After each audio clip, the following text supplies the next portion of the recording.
Bonsoir, merci à toutes et à tous d'être présents. Voilà, je m'appelle Sébastien Diegues, je vais vous parler de faire ses propres recherches. J'attire votre attention sur la présence de guillemets dans cette phrase. Donc si certains d'entre vous sont venus pour apprendre à faire leurs propres recherches correctement et de manière efficace, ils sont au mauvais endroit, c'est pas de ça que je vais parler, mais je vous encourage tout de même à rester, ça pourrait être intéressant. Je dois m'excuser pour cette autre promotion un peu indécente, comme ça j'ai mis quelques bouquins de mon cru, c'est pour vous justifier au fait la présentation que je fais à présent. Ça s'inscrit dans des réflexions au long cours. Donc j'ai travaillé sur le bullshit, sur le complotisme, sur les croyances et plus récemment sur la notion d'expertise. Dans tout ce travail, tout du long, j'ai rencontré très fréquemment, peut-être vous aussi, cette injonction à faire ses propres recherches, à encourager les gens à faire ses propres recherches, des gens qui se vantaient d'avoir fait leurs propres recherches. Du coup, je me suis dit que j'allais me pencher un peu là-dessus. Donc je vous livre un peu de façon un peu cavalière et un peu au galop ce soir, quelques réflexions là-dessus. Je serais heureux d'en discuter avec vous, mais enfin c'est un travail qui est incomplet et qui reste en cours, en suspens. Pour ce qui m'intéresse sur ce sujet, je considère que faire ses propres recherches, ça s'inscrit dans un triptyque. C'est un des pics d'un trident où on trouve déjà cette injonction à faire ses propres recherches, mais aussi à penser par soi-même et aussi à poser des questions, ou plus souvent juste poser des questions. Ce sont des slogans, des principes, des espèces de maximes qu'on retrouve souvent dans les discours publics et qui ont fini par m'interpeller un petit peu. C'est une rhétorique que j'essaye de comprendre. Et une chose intéressante qui m'est apparue de façon assez inattendue, au fait, quand un jour j'ai remis en cause la possibilité même de penser par soi-même, on y reviendra peut-être, c'est que ces slogans, ces principes, ces maximes sont largement répandus dans des milieux qu'on qualifierait peut-être nous ici d'irrationnels, des gens qui fréquentent les milieux du paranormal, de l'occulte, des médecines alternatives, les milieux complotistes utilisent beaucoup cette rhétorique. J'ai fait mes propres recherches, je pense par moi-même, je fais que poser des questions.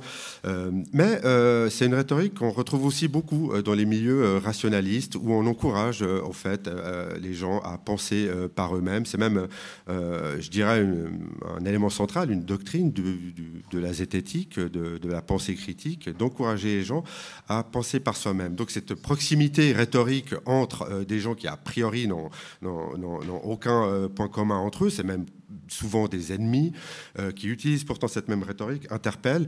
Je n'ai pas de solution à vous livrer sur cette étrange proximité ni ce qu'il faut y penser, mais je pense qu'on peut, à mon avis, de façon profitable, renoncer à l'idée qu'il y a un bon esprit critique et un mauvais esprit critique, qu'il y a une bonne façon de penser par soi-même, mais naturellement, certaines personnes pensent incorrectement par elles-mêmes. Je pense que ça mène pas très loin. On est un peu au niveau du sketch du bon chasseur et du mauvais chasseur.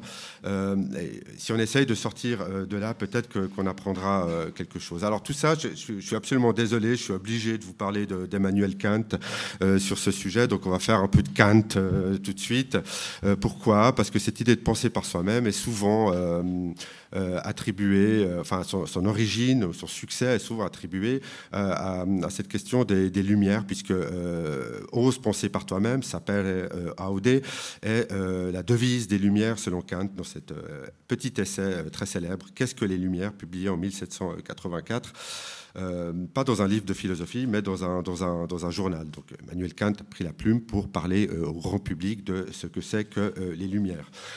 Et ça commence par ce paragraphe ultra célèbre que je vais vous lire. C'est reproduit dans quantité d'ouvrages. Les Lumières, c'est la sortie de l'homme hors de l'état de tutelle. Parfois, c'est traduit par immaturité, donc l'état de tutelle ou d'immaturité, dont il est lui-même responsable. L'état de tutelle est l'incapacité de se servir de son entendement sans la conduite d'un autre.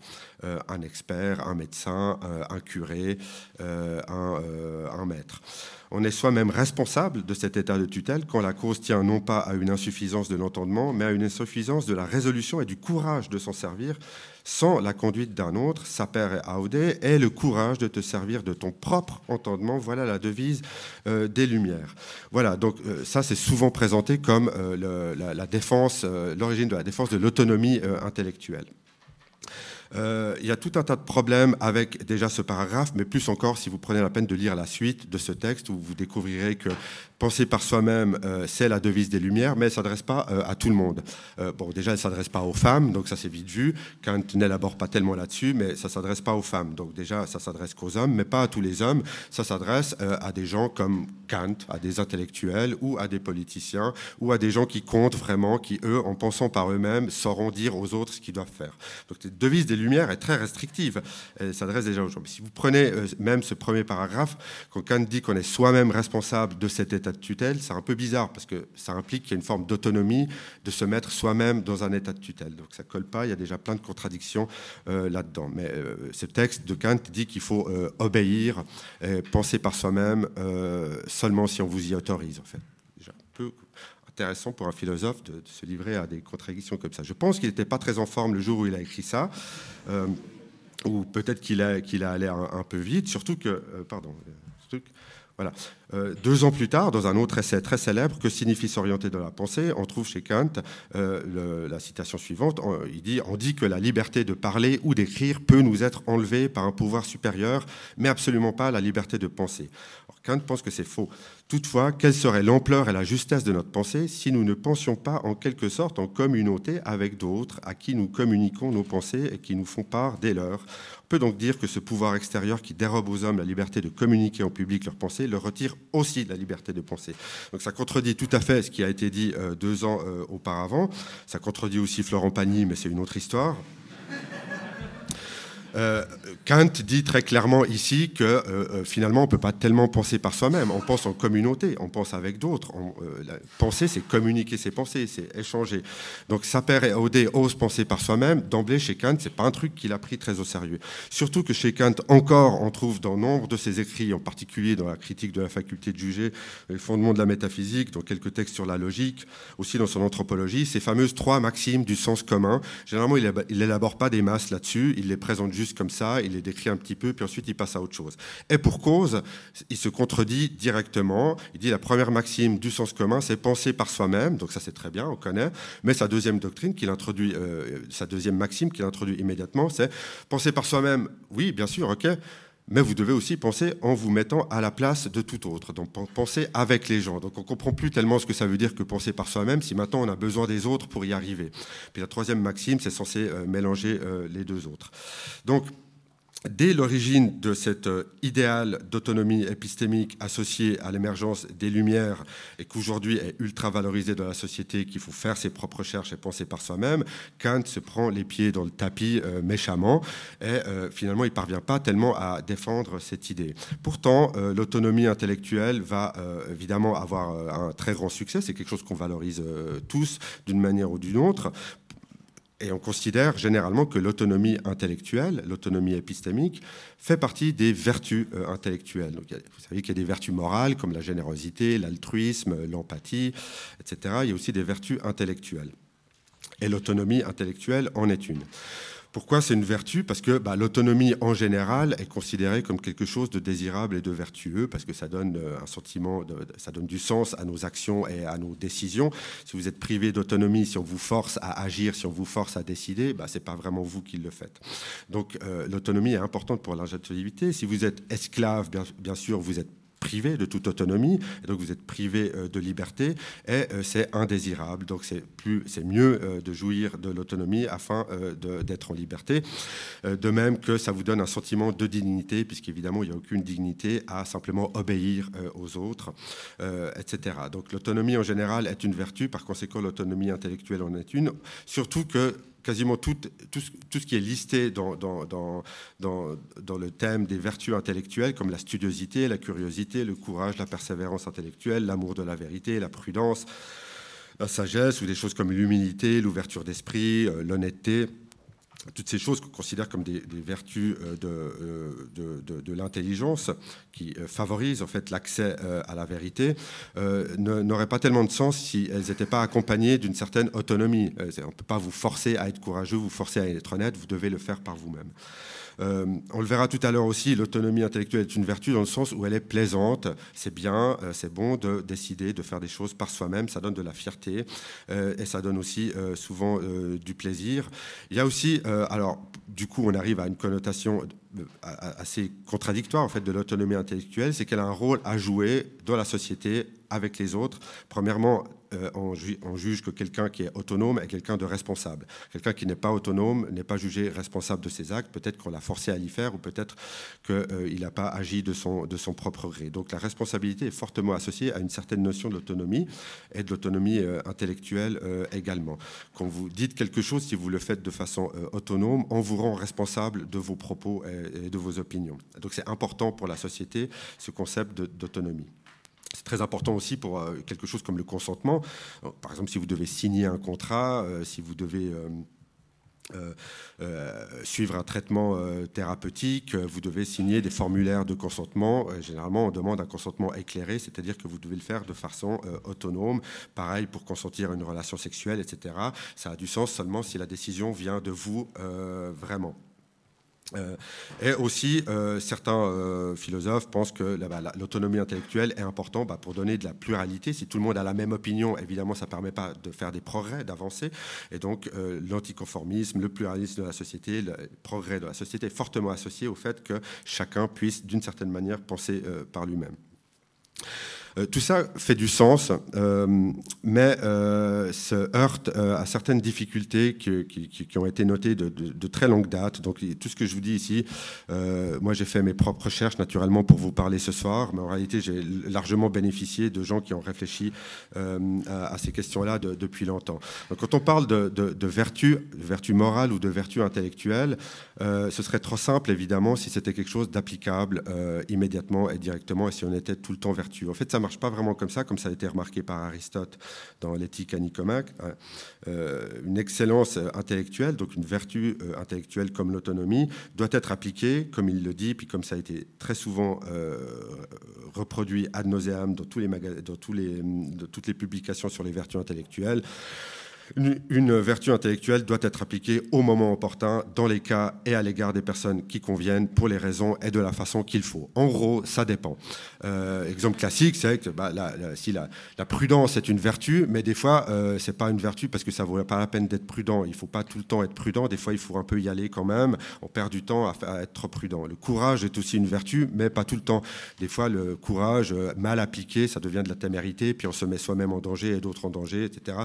Donc, Aristote préconisait qu'il doit y avoir un juste milieu dans l'application de ces vertus.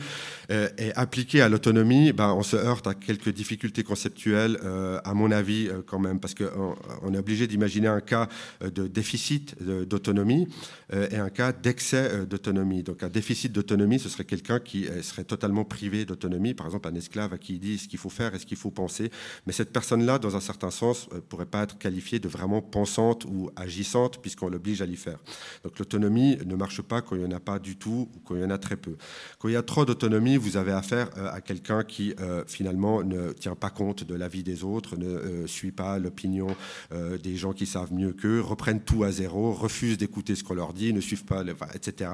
Et on voit bien que ça ne mène nulle part. De plus, quelqu'un qui ferait preuve d'un excès d'autonomie, finalement, ne partagerait pas le fruit de ses découvertes, il le garderait pour lui. Pourquoi, après tout, partager avec d'autres? Donc ça ne colle pas tellement. Et on voit mal ce que serait qu'une sorte de juste milieu d'une autonomie vertueuse qui serait entre les deux. C'est très difficile, en tout cas pour moi, à concevoir. Ce qui fait que, pour moi, on arrive à des difficultés si on reprend nos maximes du début. C'est que, premièrement, ça n'a pas de sens de dire qu'on fait les recherches d'autrui ou qu'on pense par autrui. Quand on dit on pense par soi-même, c'est par opposition à penser par autrui, ce qui n'a pas de sens. Si c'est autrui qui pense à votre place, alors c'est lui qui pense, c'est pas vous. Et si vous faites les recherches de quelqu'un d'autre, vous faites pas du tout de recherche en fait. C'est quelqu'un d'autre qui s'en charge. Donc faire ses propres recherches, on voit mal ce que ça pourrait vouloir dire dans ce contexte.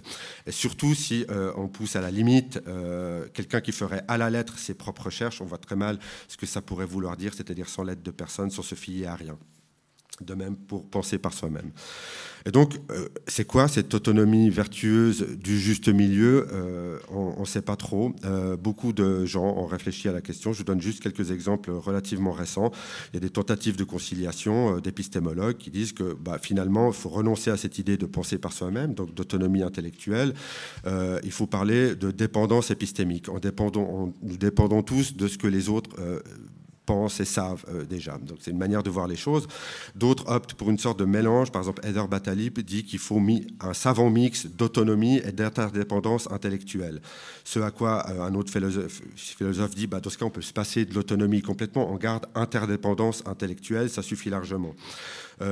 Robert Sewood en fait le livre probablement le plus influent sur les vertus intellectuelles, c'est la Bible des vertus intellectuelles, et eux, comme Kant, commencent de manière très enthousiaste sur cette histoire d'autonomie, dont ils font une vertu cardinale de l'intelligence humaine. Et ils disent l'autonomie c'est super, tout le monde devrait penser par soi-même, il faut faire ses propres recherches, etc. Mais bon, 3 paragraphes plus loin, comme Kant, il tombe sur le fait que oui, mais attention, il ne faut quand même pas tout faire tout seul, il faut tenir compte des autres, il faut se mettre à la place d'autrui, il faut examiner, il faut avoir un peu de feedback, etc. Donc finalement, eux aussi se marchent sur les pieds et ils aboutissent en fait à une version de l'autonomie intellectuelle qu'ils appellent pas autorégulation, mais hétérorégulation appropriée. Donc au bon moment, au bon endroit, en tenant compte des autres. Et finalement, dans une autre ligne de recherche, en épistémologie, surtout en épistémologie d'orientation féministe, il y a un concept très influent qui est celui d'autonomie relationnelle, qui sonne déjà un peu contradictoire comme ça quand on y pense, mais qui est très intéressant puisque pointe du doigt la dimension genrée en fait de cette histoire d'autonomie intellectuelle, puisque naturellement la notion du self-made man est typiquement associée au succès des hommes dans telle ou telle discipline, et que de plus, beaucoup d'hommes au cours de l'histoire qui se sont vantés de leur intelligence, de leur autonomie intellectuelle, de penser par eux-mêmes et de faire leurs propres recherches, ont bien dû recevoir un peu d'aide pour y arriver. En d'autres termes, être autonome, c'est chouette, c'est sympa, mais bon, si quelqu'un s'occupe des enfants, du ménage, faire les courses et des finances, en fait, ça aide vachement à être autonome. Vous n'avez pas à vous soucier d'autres choses. Donc, pour être autonome, vous avez besoin d'autres gens qui soutiennent votre autonomie. Et c'est ça qu'on appelle l'autonomie relationnelle. À nouveau, un truc qui anéantit complètement cette histoire, à mon avis, de cette potentialité de faire ses propres recherches et de penser par soi-même. Alors j'en viens, donc j'arrête là pour la philo, hein, il y aurait plus à dire, mais j'en viens maintenant aux versions psychologiques de cette histoire-là, parce que, comme j'ai dit, il y a quelque chose de plaisant à faire les choses par soi-même. Pour ça, c'est vraiment pas très compliqué, ça se comprend très simplement. Je ne sais pas si vous vous rappelez de cette publicité à l'époque où une femme se vantait d'avoir fait un gâteau. Elle disait, c'est moi qui l'ai fait. C'est pas elle qui l'avait fait, elle avait juste acheté un gâteau tout fait, mais c'était une sorte de gâteau maison que vous pouvez acheter en magasin. Voilà, donc elle disait, c'est moi qui l'ai fait. Et effectivement, c'est moi qui l'ai fait. Voilà, en son cœur, c'est un peu ce qui résume cette idéologie de l'autonomie et de l'autorégulation intellectuelle qu'on trouve à la fois dans les milieux sceptiques et dans les milieux complotistes. Certains appellent ça l'effet Ikea, hein. Un terme très mal choisi parce qu'il est censé refléter l'idée qu'il y a quelque chose de valorisant à faire, c'est à monter ses propres meubles. Donc évidemment, la plupart des gens se disent que c'est chiant en fait de monter ses meubles Ikea, mais selon l'effet Ikea, le fait de le faire soi-même en fait valoriserait. C'est moi qui l'ai fait quand même. Bon, le terme est mal choisi parce qu'il n'a pas été testé du tout sur le fait de monter des meubles Ikea. Puis je ne sais pas si vous avez déjà monté un meuble Ikea, mais en gros, on vous prend un peu par la main quand même. Donc les schémas pour faire un meuble Ikea sont extraordinairement précis, détaillés et efficaces. C'est difficile de rater un meuble Ikea si vous suivez les instructions. Mais il faut suivre les instructions parce qu'il y a très peu de place pour la créativité là-dedans. Vous devez faire comme c'est dit. En fait, il n'y a pas deux manières de monter un meuble Ikea, il y en a une seule avec les machins dont vous disposez dans la boîte. Faites gaffe à ne pas en perdre un parce qu'il n'y en a pas un de plus. Il y a tout ce qu'il faut pour y arriver. Si vous suivez ce guide. Donc oui, l'effet Ikea, c'est moi qui l'ai fait, c'est peut-être valorisant, mais si vous suivez les instructions fournies par Monsieur Ikea. D'autre part, je connais absolument personne qui est particulièrement fier d'avoir monté un meuble Ikea, dans la mesure où tout le monde a le même, tout le monde a la même bibliothèque, tout le monde a la même table basse, il n'y a rien de très valorisant là-dedans. Donc l'effet, il vient d'une étude où on demandait aux gens de faire un origami, quoi, un petit pliage japonais comme ça, et les gens trouvaient le leur très bien, ils l'aimaient beaucoup, alors qu'en fait les autres le jugeaient très moche et très nul. Mais évidemment, si c'est vous qui l'avez fait, vous avez un rapport particulier à ça. Donc j'ai mis une image de gâteau parce que tout ça, l'effet Ikea, ça vient d'une sorte d'anecdote, de légende qui traîne dans les manuels et dans les formations de marketing et de management. L'histoire des gâteaux en poudre Betty Crocker. Dans les années 50, la firme Betty Crocker invente le gâteau en poudre, révolution qui allait libérer la ménagère américaine de la corvée d'avoir à faire des gâteaux, puisque désormais, il lui suffirait de mélanger la poudre à de l'eau et de mettre au four pour obtenir un super gâteau. La légende rapporte, je ne sais pas si c'est vrai, je n'ai pas regardé, mais dans les manuels, vous trouvez qu'en fait, ce truc avait fait un fiasco total. Il se trouve que la femme au foyer américaine des années 50, elle veut faire son propre gâteau, elle en est fière, elle est contente de le partager avec ses voisins et sa famille. Et donc, l'idée de simplement mélanger de la poudre avec de l'eau a quelque chose d'un peu répulsif comme ça. La légende toujours raconte que la firme Betty Crocker a eu à ce moment-là une idée de génie pour vendre ce gâteau en poudre. On va quand même donner un truc à faire à la ménagère. Et ce truc à faire, ça va être d'ajouter des œufs.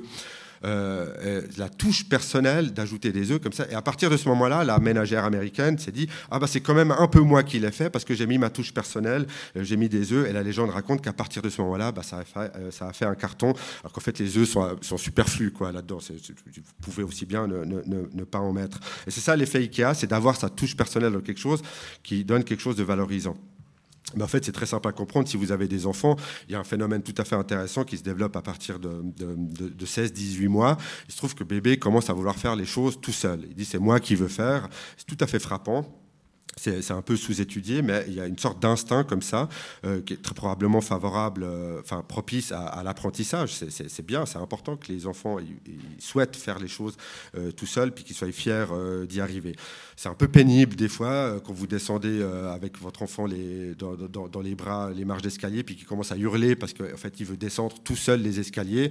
Donc voilà, c'est 10 minutes de perdu parce qu'il faut remonter pour qu'il puisse descendre tout seul les escaliers. Ou je donne des exemples tout à fait au hasard qui ne me concernent pas, mais quand vous lui donnez par exemple un petit bout de pain puis qu'il commence à hurler parce qu'en fait il voulait prendre lui-même le bout de pain et que donc vous devez remettre le bout de pain sur l'autre bout de pain de sorte à ce qu'il puisse le prendre. Donc les enfants aiment bien faire quelque chose par eux-mêmes, un truc qui est sous-étudié.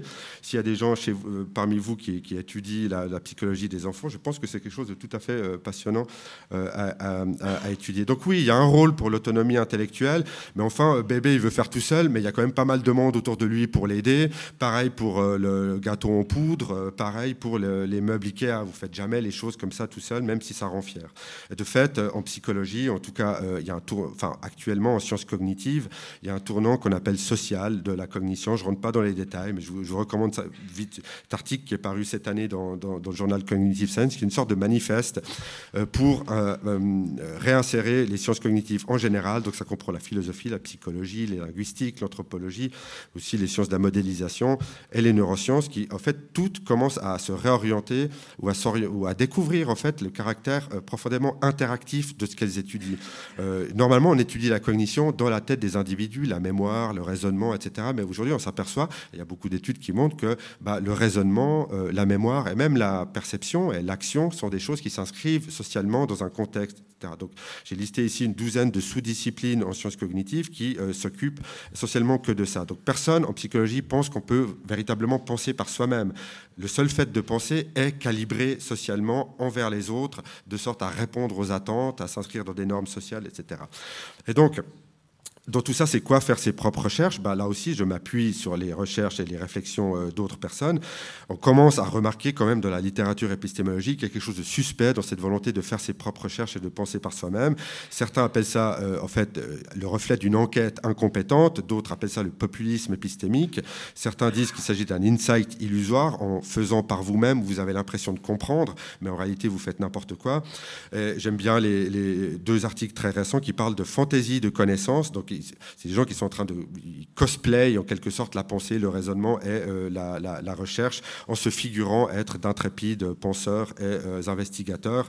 Et il y a un article qui appelle même ça des actes impossibles de super-héroïsme épistémique. Penser par soi-même, c'est généralement voué à l'échec, de même que faire ses propres recherches. Alors, conclusion, c'est ma dernière slide. Donc, l'histoire de la philosophie, puis la philosophie contemporaine, tend à montrer que l'enquête, la quête de la vérité, elle n'est jamais purement autonome. Ça n'existe pas, il faut se débarrasser de cette idée. En psycho, c'est pareil, grosso modo, même si on étudie la cognition dans la tête des gens, on s'aperçoit qu'elle n'est jamais purement autonome, elle est intrinsèquement sociale. Vous ne pouvez pas enlever l'élément interactif du comportement humain de la cognition. Donc je donne 3 conclusions. La première, c'est que l'esprit critique, la défense de l'esprit critique, fera mieux de se débarrasser de slogans inutiles, arrogants et pernicieux. Vous n'avez pas besoin de dire « j'ai fait mes propres recherches » ou « je pense par soi-même ». En fait, ça suffit de dire « je fais de la recherche et j'ai pensé à un truc ». Enlevez le par soi-même, enlevez le propre et rien n'y change. Ouais. Et 2 derniers trucs, si je peux, on m'a dit d'arrêter, mais il faut valoriser l'autonomie, valoriser l'autonomie intellectuelle contribue à propager une vision fausse de la production des connaissances, donc le mythe du génie solitaire. Il faut aussi abandonner ça. Faisons nos recherches et pensons tout court, c'est-à-dire ensemble, comme l'esprit humain fonctionne. Je vais terminer.